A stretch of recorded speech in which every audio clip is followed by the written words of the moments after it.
Hey, I wanted to record this video to show you how to use this investment property calculator. There are a lot of calculators out there. BiggerPockets has one, but I have found that there aren't a lot of good ones out there that are simple to use, where you can just download them and know exactly how to use it.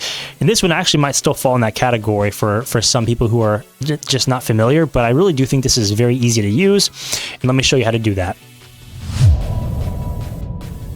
So here you can see the address, the city, the bedrooms, bathrooms, square footage. None of this really matters for the calculations, so you don't really have to enter any of this in. Even this, this is mostly just for you to put in here. It doesn't really change any of the numbers. However, I actually will say the square footage, if you go down to the rehab estimator, a lot of the per square foot items here are actually based off of the square footage. And I think, if I recall, some of the bedrooms and bathrooms. But anyway, the here's really all the blue fields are the inputtable fields. So like projected rent, type it in the monthly. Don't type it in the annual, because the annual gets calculated off the monthly. Vacancy is just left at 5. You can change that to whatever you want. Purchase price, so fairly self-explanatory. The purchase price is what you end up buying the property for. So it's your contract price after all your negotiations. Budget, rehab, self-explanatory. Do you think it's going to be $30,000 worth of work or zero if it's turnkey? The ARV is the after repair value. So what do you think the property is going to be worth? And if you're doing a cash out refinance, then this is important, because this is actually what your property taxes and insurance are going to be based off of. It's the after repair value. Now, if you're buying turnkey, your purchase price and your ARV are going to be the same number. So just type those in the same if it's turnkey. Financing, pretty simple. Pick where you're at. I don't have all the options in the world, but I mean, this is probably 99% of them. Interest rate. What is your estimated interest rate you're going to be getting from your lender? Loan term, you can change this to 15, but I mean, most people are doing 30 to leverage properly. And this is kind of experimental, the whole Cash Out Refi / BRRRR calculator. I have tested this against BiggerPockets, which BiggerPockets calculator is very good for this, but it is also kind of cumbersome. It takes a lot of time to go through and type in all the fields and all this and that. It's probably more accurate and more precise with typing in your holding expenses, your electrical, your utilities, all this stuff. But if you're doing it if you need something really quick, you actually don't really have to touch this at all. It gets automatically calculated. Whatever you type in here doesn't just calculate your returns as a rental, but it also automatically inputs. You just have to type in, so what this is the only thing you have to do. Do you want to leave in 60% of the loan to value, or are you doing 75 or 80? And a lot of this depends on what's even allowed by your lender. But what this equates to is there's 30% of your equity is stuck in the deal, and you can pull the rest out. All right, let's go back up here though to the cash flow and the operating expenses, and I'll type in a sample deal so you can see how it works.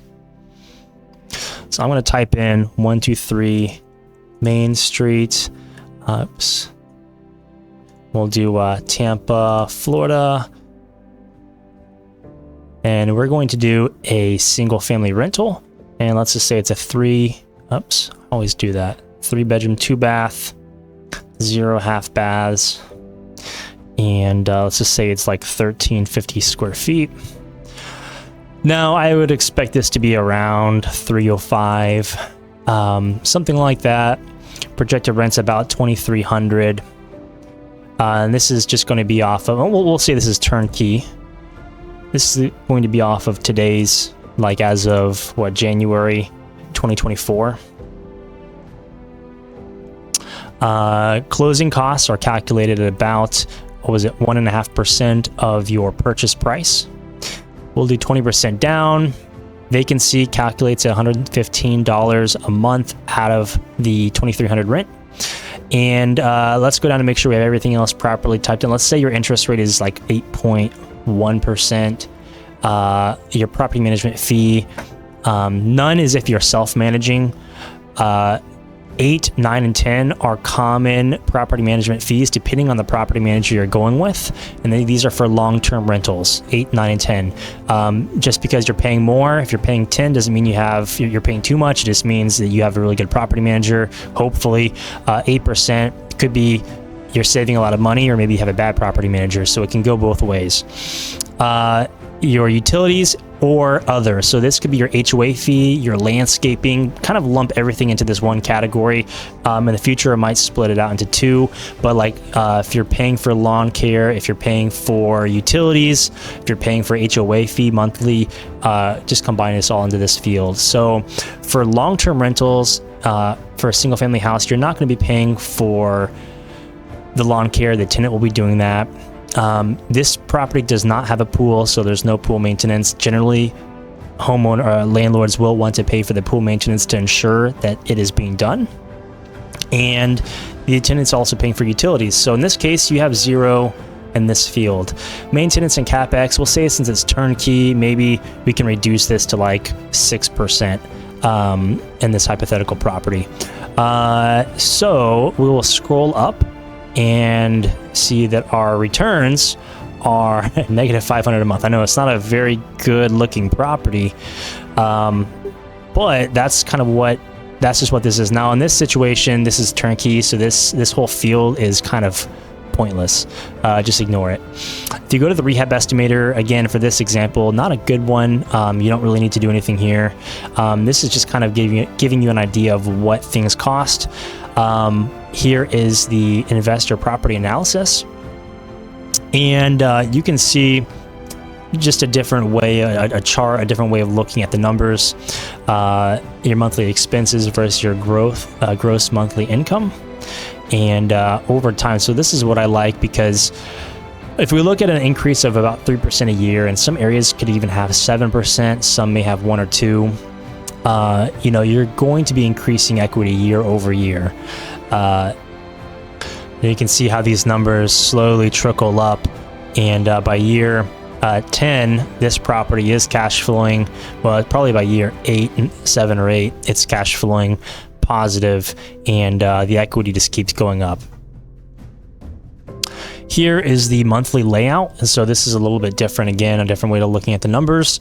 Shows you the gross monthly rent month by month, and the vacancy, rent less vacancy, and then kind of where all of your expenses are going each and every month. Lastly, this page is the how-to, but I'm making this video because this isn't super helpful. It is a little bit, but a more in-depth explanation is why you're watching this video. So now let's do a pad split property. Let's just say it's the exact same property. What we're going to do is we're going to switch it to room share, and then we're going to switch the PM fee to room share, which pad split is room sharing. So with this property, let's say we're turning it into a 7-bedroom. Actually, let's be conservative and say 6-bedroom. And let's say the rents on a 6-bedroom are going to be about $4,800 a month. That looks high. Let's finish our calculations here. Your rehab budget, there is going to be rehab involved on pretty much any pad split property just to build the rooms alone. So actually, let's kind of be conservative and put in, let's say with this one, it's about $30,000. This is not only building some rooms, but also maybe we're just updating the bathrooms a little bit more, or the flooring, and then we're semi-furnishing the property. So the ARV is actually probably not going to be the full amount. It's going to be less. It's going to be something around $315,000. Oops. Building extra rooms out of the living room doesn't increase your equity or your ARV. It just allows you to cash flow better using pad split. So you will have some negative equity initially on a turnkey property, or mostly turnkey.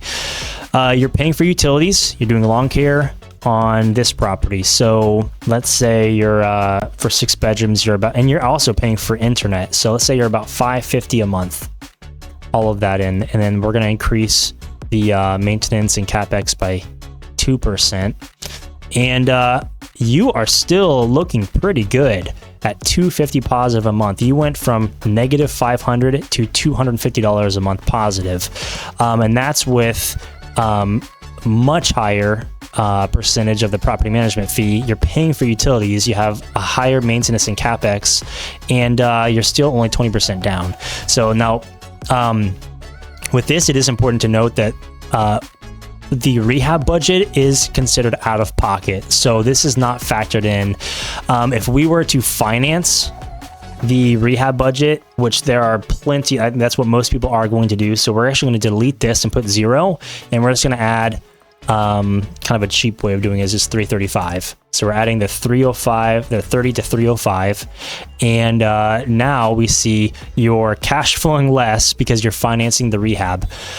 So that's $72 positive a month. Now, here's the bonus though. You're only at 6 bedrooms. And once again, let's ignore this cash out refi. This is going to be really for properties that you are buying distressed and you're putting a lot of money in to fix it and gaining a lot of equity. So that's where this section really comes in and can shine a little bit more. So let's say you actually have 7 bedrooms. And let's say you have well, we're going to leave it at 2 bathrooms. They're both guest bathrooms. We'll say this is now, we'll go even more conservative and say instead of $5,600, we'll say this is $5,500 a month. So you are now positive $536 a month with a pad split property. And this is factoring in, it's going to vary deal by deal, case by case, but we are really factoring in everything you can factor in. The property taxes are, we can get exact estimates from the county appraiser's website, but I found over time that a good average across all of my service areas is about 1.68% of the purchase price. And I actually have it of the ARV though, because when you refi, if you are to refi, it's going to pull from that number. And then the insurance is going to be off of, it's going to be about 0.5%, and it could be a little bit more right now, but I leave it there. You can change it based on your findings. So this actually could be closer to 0.6 of 1%. And we can change it there so you can see your interest rates. So this is factoring in everything.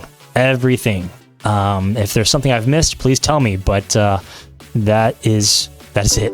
So I hope you enjoyed this, learned something, and appreciate you using my calculator. Thanks. Bye.